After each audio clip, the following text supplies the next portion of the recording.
अगर हमारे पृथ्वी से हमारा सूरज ही गायब हो जाए। वेल, आज की कहानी इसी अनोखे टॉपिक के ऊपर है, जिस फिल्म को डायरेक्ट किया है मशहूर डायरेक्टर डैनी बॉयल ने, जिन्हें हम स्लम डॉग मिलियनेयर के डायरेक्टर के रूप में भी जानते हैं। अब इस बात से आप ये तो अंदाजा लगा ही सकते हैं कि ये फिल्म भी कितनी इंटरेस्टिंग होने वाली है।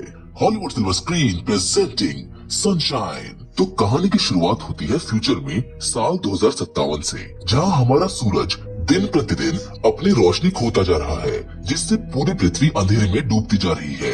और अगर ऐसा ही कुछ सालों तक चलता रहा तो पृथ्वी पर बर्फ जमने के साथ इंसानों और बाकी जीवन का नामो निशान मिट जाएगा। जिस कारण साइंटिस्ट ने अपनी रिसर्च से ये पता लगाया कि अगर सूरज पर एक न्यूक्लियर एक्सप्लोजन किया जाए तो ऐसा करने से सूरज की रोशनी पहले की तरह वापस आ सकती है। इसीलिए एक एडवांस टेक्नोलॉजी की मदद से एक्सपर्ट्स की एक टीम को आइक्रस मिशन पर भेजा गया, लेकिन किसी अनजान कारण से उनका मिशन फेल हो गया, क्योंकि वो स्पेसक्राफ्ट सूरज तक पहुंचने से पहले कहीं गायब हो चुका था। अब आइक्रस के साथ ऐसा आखिर क्या हुआ, ये हमें आगे जानने को मिलेगा। लेकिन अभी के लिए इस मिशन के करीब 7 साल बाद आइक्रस 2 मिशन की शुरुआत की जाती है, जिसमें 8 लोगों की टीम मौजूद है, जिनके नाम रॉबर्ट, कैसी, मेस, सर्ल, कोराजोन, कैनेडा, ट्री और हार्वे होते हैं। दरअसल आइक्रस 2 इतना ज्यादा एडवांस है कि उसकी खुद की एक ग्रेविटी भी है, जिससे ये लोग कहीं फ्लोट नहीं करते हैं। अब इस मिशन को शुरू हुए पूरे 16 महीने बीत चुके हैं और अब इनका शिप मरकरी प्लैनेट को पीछे छोड़ सूरज के काफी करीब पहुंच रहा है। इसीलिए अब इन्हें हद से ज्यादा गर्मी झेलनी पड़ सकती है। शायद इसीलिए इस जगह को डेड जोन कहा जाता है, जिसमें जाने के बाद शायद कोई भी वापस नहीं आ पाता। इसीलिए इन सभी लोगों को अपने प्रियजनों के लिए आखिरी संदेश भेजने का मौका मिलता है, क्योंकि यहाँ से इनका अर्थ से पूरी तरह से कांटेक्ट टूट जाएगा। जिसके लिए सबसे पहले रॉबर्ट जाता है, लेकिन उसको ये नहीं समझ आ रहा था कि वो आखिर बोले क्या। इसीलिए वो अपना पूरा समय इसी चीज में खराब कर देता है और सिर्फ उसकी वजह से कोई भी मैसेज नहीं भेज पाता, जिस कारण मेस को उस पर गुस्सा आ जाता है और वो उससे लड़ने लगता है। ये देखकर सर्ल मेस से शिप के ऑक्सीजन रूम में कुछ देर के लिए जाने को कहता है, जहाँ जाने पर मेस को अर्थ पर होने का अनुभव होता है, जिससे उसका मूड ठीक हो जाता है और वो बाहर निकलकर रॉबर्ट से अपने बर्ताव के लिए भी माफी मांगता है और दोनों में सुलह हो जाती है। लेकिन तभी सर्ल को ना जाने क्या भूत सवार हो जाता है कि वो लगातार सूरज को नंगी आंखों से काफी देर तक घूरता रहता है। दरअसल इस शिप का एआई सूरज के सिर्फ 2% रोशनी को ही अंदर आने देता है, लेकिन सर्ल उसको बढ़ाकर 3.2 कर देता है और लगातार ऐसा करने से उसकी चेहरे की स्किन बाहर निकलने लग जाती है।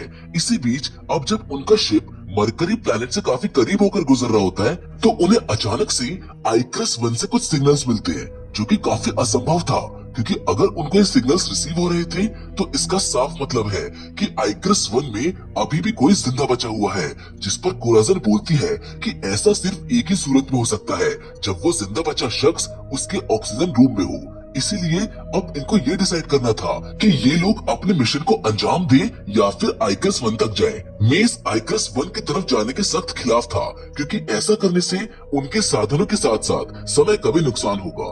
लेकिन रॉबर्ट की राय उससे बिल्कुल अलग थी, क्योंकि उसका मानना था कि अगर वो आइक्रस 1 की तरफ जाते हैं तो उन्हें एक और न्यूक्लियर बॉम्ब मिल जाएगा। इसीलिए अगर उनका बॉम्ब सूरज को रिस्टार्ट नहीं कर पाया तो वो दूसरे से काम चला सकते हैं, जो बात सभी को सही लगती है।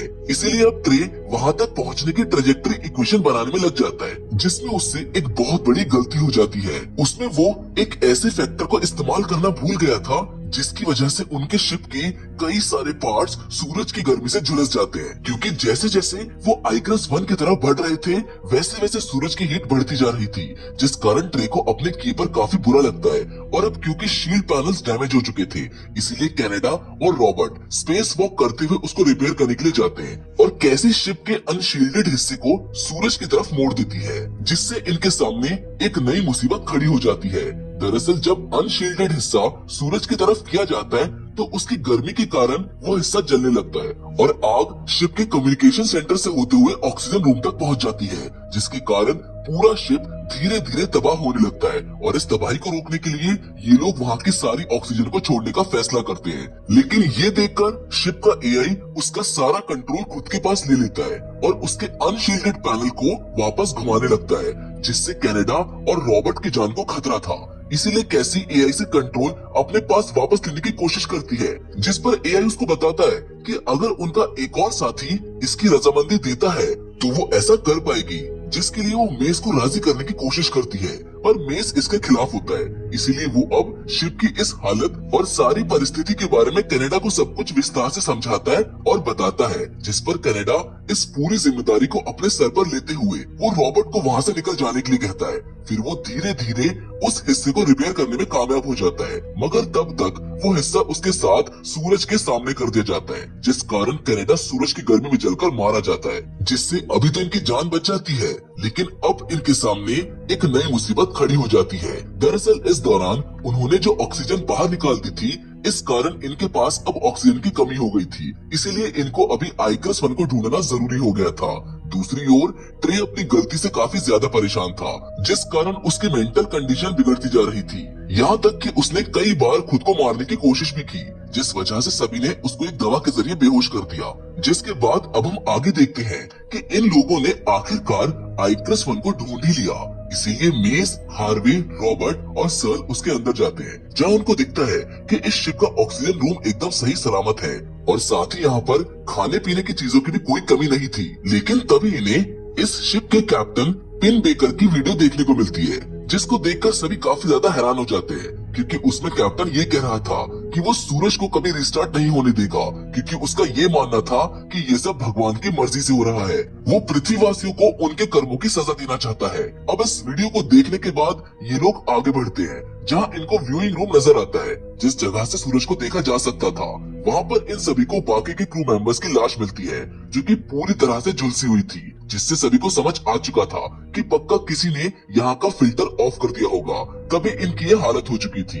अब इसी बीच सभी को ये पता चलता है कि किसी अनजान कारण की वजह से आइकरस 1 और आइकरस 2 के बीच का एयरलॉक सिस्टम ब्लास्ट हो गया था, जिसके कारण ये लोग अब वापस नहीं जा सकते थे। मतलब कि ये सब अब बुरी तरह से फंस चुके थे। तभी मेस को आइडिया आता है कि अगर कोई यहाँ आइकरस 1 में रुककर इस एयरलॉक सिस्टम को मैनुअली ऑपरेट करे तो ये सभी लोग एक साथ उसके प्रेशर के जरिए खुद को आइकरस 1 से आइकरस 2 तक आराम से पहुंचा सकते हैं, क्योंकि किस्मत से इनको वहाँ पर एक स्पेस वॉकिंग सूट मिल गया था। लेकिन जो भी यहाँ पर रुकेगा उसको अपनी जान की कुर्बानी देनी होगी, जिससे सबकी जान बच सके। इसीलिए इस काम को करने के लिए सर्ल तुरंत तैयार हो जाता है, जिसके बाद स्पेस सूट रॉबर्ट को दिया जाता है, क्योंकि वो पेलोड को रीडोनेट करने में एक्सपर्ट होता है, जिससे हार्वे को एतराज था, लेकिन बाद में वो मान जाता है और मेस के साथ मिलकर वो दोनों खुद को स्पेस क्राफ्ट में मौजूद इंसुलेशन से खुद को लपेट लेते हैं। जिसके बाद दोनों रॉबर्ट को पकड़कर सर्ल की मदद से आइकरस 2 की तरफ लॉन्च हो जाते हैं,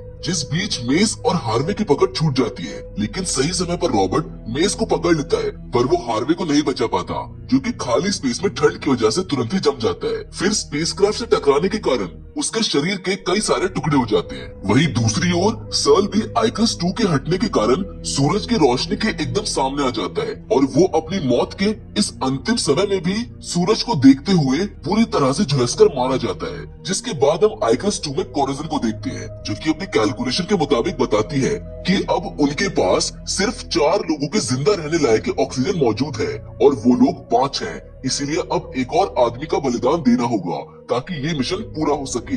जिस बात को सुनते ही मेस बोलता है कि उनको ट्रे को मार देना चाहिए, क्योंकि उसी की गलती की वजह से वो लोग आज इस सिचुएशन में हैं। यहाँ मेस गुस्से से बौखला कर ट्रे को मारने के लिए जाता है, लेकिन वो वहाँ पहुंचकर देखता है कि उससे पहले ही उसने अपनी जान ले ली थी। लेकिन इसी बीच शिप का एआई इनको बताता है कि यहाँ पर अभी भी 5 लोग मौजूद हैं और वो 5वां शख्स असल में व्यूइंग रूम में मौजूद है। इसीलिए रॉबर्ट जब वहाँ जाकर देखता है तो उसका सामना आइकरस 1 के कैप्टन पिन बेकर से होता है, जो कि चोरी छुपे इनके शिप में होता है, जिनका पूरा शरीर जला होने के साथ साथ उनका दिमाग भी खराब हो चुका था, जिस कारण वो बिना बताए ही रॉबर्ट पर जानलेवा हमला कर देता है। दरअसल आइकरस 1 में काफी समय तक अकेले फंसे रहने के कारण पिन बेकर को ये विश्वास हो गया था कि सूरज असल में एक देवता है, जो कि पृथ्वीवासियों को उनके पापों की सजा दे रहा है, और सिर्फ इसीलिए वो नहीं चाहता था कि सूरज को फिर से रिस्टार्ट किया जाए। यहाँ रॉबर्ट पिन बेकर से अपनी जान बचाने के लिए भागने की कोशिश करता है,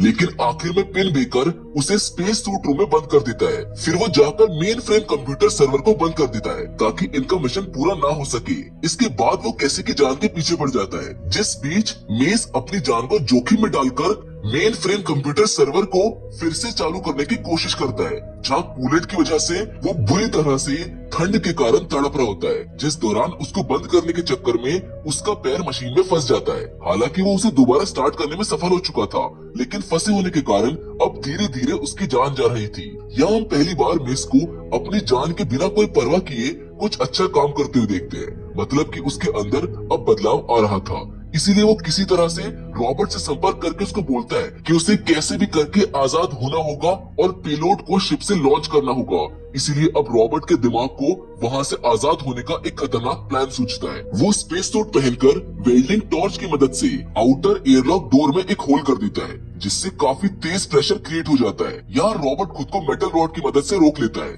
लेकिन प्रेशर के कारण इनर चैम्बर में एक होल हो जाता है। फिर जल्द ही वो पूरा दरवाजा ही अलग हो जाता है, जिस दौरान हम कोरेजन की लाश को भी देखते हैं, जिससे जाहिर है कि पिन बेकर ने ही इसको मारा होगा। यहाँ रॉबर्ट किसी तरह से खुद को बाहर जाने से रोककर जल्दी से पेलोड को शिप से अलग कर देता है। फिर वो अगले प्रोसेस के एक्टिवेशन के लिए पेलोड की तरफ बढ़ने लगता है। इसके लिए वो स्पेस सूट की मदद से सूरज की झुलसा देने वाली किरणों से होते हुए पेलोड तक पहुंच जाता है, जहां वो जैसे ही इग्निशन को चालू करने जाता है, वहाँ उसका सामना घायल कैसी से होता है। साथ ही इनके ऊपर पिन बेकर हमला कर देता है, जिस बीच आइकस 2 को सूरज अपने अंदर समा लेता है। मतलब पेलोड सहित ये लोग भी वही खींचे जा रहे होते हैं, लेकिन आखिर में रॉबर्ट किसी तरह से पिन बेकर के चुंगल से छूटकर पेलोड के इग्निशन प्रोसेस को स्टार्ट कर देता है, जिसके होते ही सब कुछ एकदम से रोशन हो जाता है, जो कि देखने में बहुत ही सुंदर लगता है। और अब जैसे जैसे इग्निशन प्रोसेस सूरज की तरफ बढ़ता है, डेटोनेशन के साथ उसका न्यूक्लियर रिएक्शन चालू हो जाता है, जिस धमाके में आखिर में रॉबर्ट भी समा जाता है और वो सूरज को महसूस करते हुए अपनी जान दे देता है। जिसके बाद अर्थ पर हमें रॉबर्ट की बहनों को दिखाया जाता है, जो कि उसका भेजा हुआ मैसेज देख रही होती है। इसी के साथ वो पृथ्वी पर सूरज की रोशनी को फैलते हुए भी देखती है, जिसका साफ मतलब है कि रॉबर्ट और उसके साथियों ने अपने मिशन में कामयाबी पा ली थी। मतलब कि जल्द ही अब सब कुछ पहले जैसा हो जाएगा, जिसके साथ ये फिल्म यहीं पर खत्म हो जाती है। वेल, ऐसे बहुत से अनसंग हीरोज हैं जिनकी कहानियों के बारे में हमको नहीं पता। मैं कोशिश करूंगा कि आपके लिए ऐसी कहानियां लाता रहूं। बाकी फिलहाल तो आज की वीडियो में बस इतना ही, लेकिन हम फिर से जरूर मिलेंगे, और वो भी एक और नई इंटरेस्टिंग कहानी के साथ। लेकिन तब तक के लिए धन्यवाद।